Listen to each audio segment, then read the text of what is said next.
Experience action. Let's stop just talking about customer experience, employee experience, and the experience of leaders. Let's turn ideas into action. Your host, Jeannie Walters, is an award-winning customer experience expert, international keynote speaker, and founder of Experience Investigators, a strategic consulting firm helping companies increase sales and customer retention through elevated customer experiences.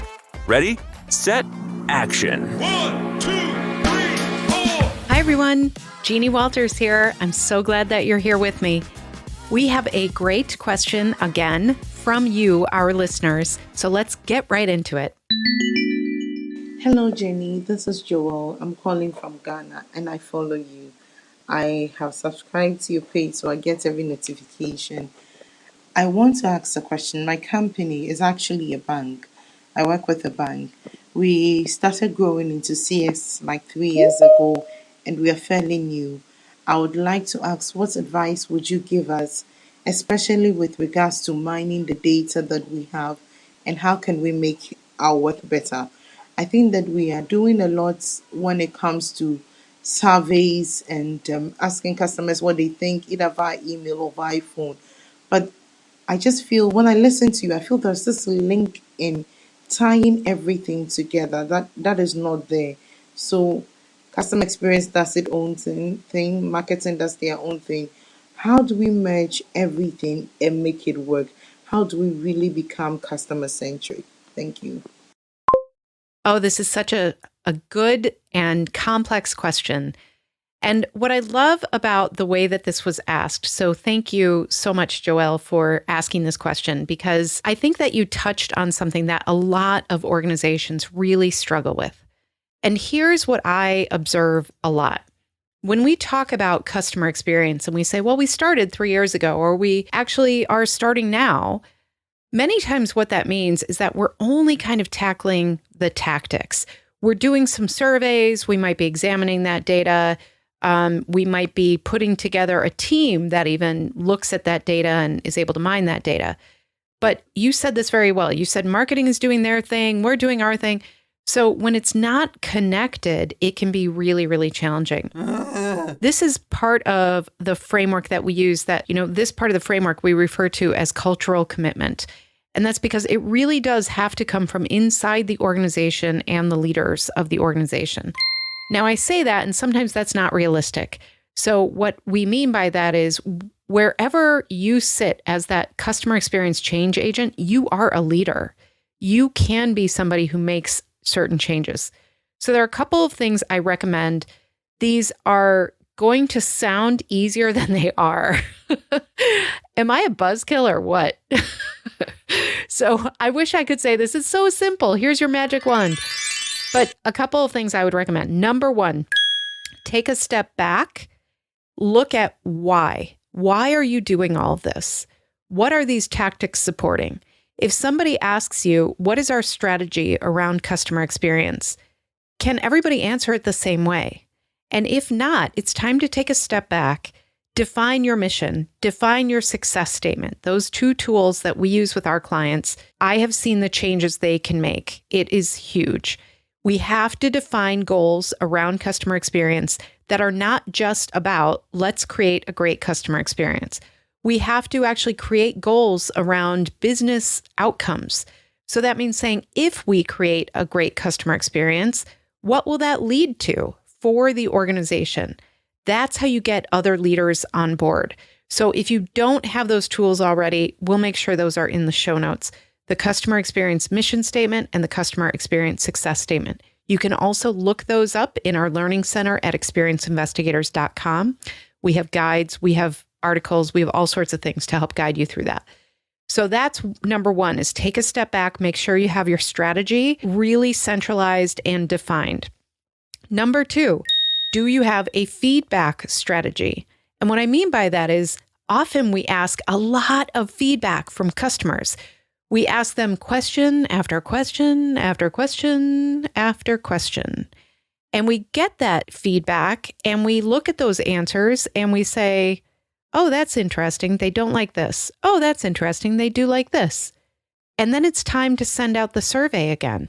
If we are only collecting data that isn't moving things forward, we are wasting the customer's time and our time. What I recommend is looking at your customer journey, looking at your customer experience strategy and the business outcomes that you're going for, and then layer a feedback strategy on top of that. What I mean by that is, are you asking in the right times? Are you asking the right questions? Are you collecting the right data to move things forward? And if you're not, then you might want to back off of some of those surveys and use that time and those resources to invest in a better strategy. Because if you're just doing a lot of work and putting in a lot of effort, that's not really moving anything forward. And sometimes I say these things and I can tell that people get very uncomfortable because this is where it's easiest to invest in the customer experience. Well, we set up a Voice of the Customer program. We have a new survey. We measure Net Promoter Score. We measure responsiveness rates, whatever it is. Those are simply metrics, and those are tools to actually move to insights that should drive action. But unfortunately, many organizations don't take those next two steps. So they look at the feedback, they gather the data, they send those surveys religiously, and then not much else happens. We have to lead that charge. Sometimes as customer experience leaders, we can only do that through influence. We can't actually go in and change the digital experience. But what we can do is work with those leaders and say, this is what we're hearing. Can you let me know what changes are coming up? Because then we can work on making sure that we're collecting the right feedback for you at the right point in the journey from the right customers so that we can continue to evolve for the better. So sometimes we have to really influence leaders instead of really acting on those insights as well. And then the third thing to become really customer-centric is to make sure that you really understand your customers beyond the surveys. What I mean by that is that if we really understand who our customers are, that means that we are inviting them into the process. We are collaborating and connecting with them on a regular basis. It also means we're leaning into the data we have, not just what we collect from a quantitative, objective standpoint, but what are people saying when they call into your contact center? You mentioned you're at a bank. If they come in and talk to bank tellers, what are those conversations about? Do they ever complain about things there that those tellers maybe don't have a way to get that feedback back to anybody who can do anything about it? Make sure that you have lots of ways to really listen to customers. And then if you don't already, I also really want you to look at those detractors and complainers and the naysayers and the cynics, all that feedback that we get that can feel so yucky to look at. Those are lessons. And sometimes what I like to do is create what I call an anti-persona. The anti-persona can really help you understand how to deliver more for your customers. It's one thing to really understand our customers, but sometimes what that means is we become obsessed only with those who say that they love us and they're going to be loyal forever. Our promoters love us and we love them back. Yay! Yay! And it's easy and comfortable to stay in that happy place. But you know what? If we look at the detractors and the complainers, then that will actually provide some missing valuable information because we're going to understand who those customers are.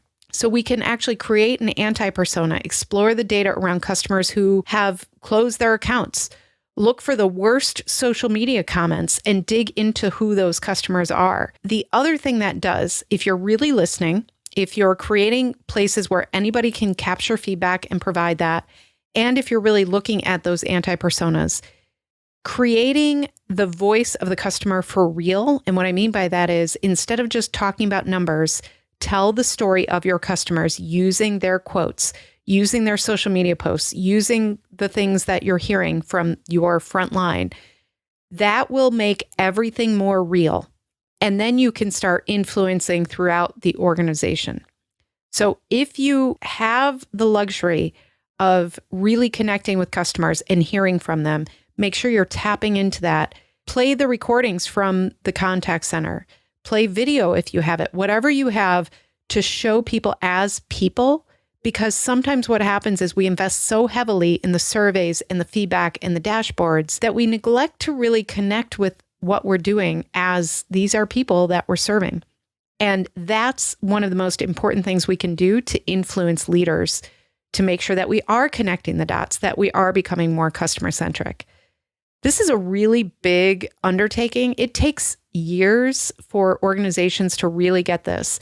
And it takes people like you who are really thinking about this and looking for ways to improve to lead that charge. It's not something that happens overnight. And there's one last tool I want to recommend. If you do have a cross-functional customer experience team, which I always recommend you do, if you have a CX charter, that can really help too. And essentially what that's saying is, here's how we're prioritizing, here's who's doing what, and here's our commitment to one another.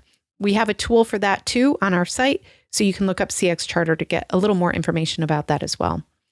I wish you so much luck with this, because it's no small undertaking, but the fact that you're focused on it is going to make a difference. So start chipping away at it, look for ways to influence, make sure that your feedback strategy is well aligned with your customer experience strategy, and just keep putting in that effort and discipline, because that's really what connects the dots overall for the organization. Thank you so much. Another fantastic question. I love these questions.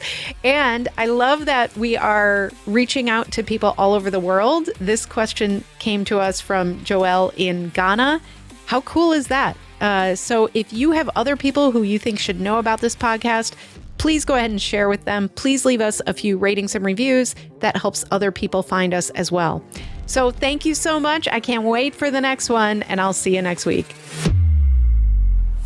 To learn more about our strategic approach to experience, check out free resources at experienceinvestigators.com, where you can sign up for our newsletter, our Year of CX program, and more. And please follow me, Jeannie Walters, on LinkedIn.